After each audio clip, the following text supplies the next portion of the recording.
আমি দেখুন আজকে চিড়ের পোলাও করব, তার জন্য চিড়ে নিয়ে নিয়েছি। তো এটা ফুটো বাটিতে নিয়েছি। তো ফুটো বাটিতে নিয়ে পরে এটা ভালো করে ধুয়ে নিতে হবে, তারপরে জলটা ঝরতে দিতে হবে। আমি দেখুন কড়াইয়ের উপর তেল দিয়েছি, তেলের উপরে জিরে শুকনো লঙ্কা ফোড়ন দিয়েছি। এবার ভালো করে পেঁয়াজগুলো ভেজে নেব, আর বাদামগুলোও ভেজে নিয়েছি।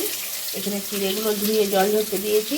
আমি দেখুন পেঁয়াজটার সঙ্গে কতগুলো দিয়েছি কিশমিশ, কারি পাতা, হলুদ, নুন এটা দিয়ে দিয়েছি। আর এখানে দিয়ে দেবো ঘি 1 চামচ মতো। আপনারা পুরোটাই ঘিয়েও ভাজতে পারেন, তো আমাদের হাই প্রেশার বলে সব আমরা ঘি কম খাই।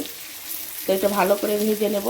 এবার দেখুন চিড়েগুলোও দিয়ে দেবো, ভালো করে নেড়ে চেড়ে নিতে হবে। এখন দেখুন আমি চিড়েটা নেড়ে চেড়ে নিয়েছি, তারপরে আমি চিনি দিয়ে দিয়েছি। যেহেতু এটা চিড়ের পোলাও তাই একটু চিনিটা বেশি লাগবে। পোলাওয়ের মতন একটু মিষ্টি মিষ্টি না হলে ভালো লাগবে না। তো আমি চিনিটা ভালো করে আবার নেড়ে চেড়ে নেব। দেখুন আমার চিনিটা গলে গেছে। আমি এবার বাদাম ভাজাগুলো দিয়ে দেবো, আবার ভালো করে নাড়বো। তো দেখুন আমার চিড়ের পোলাওটা একদম সুন্দরভাবে হয়ে গেছে। এবার আমি গ্যাস বন্ধ করে দেবো। খুব সুন্দর হয়েছে বন্ধুরা, কোনো কথা হবে না।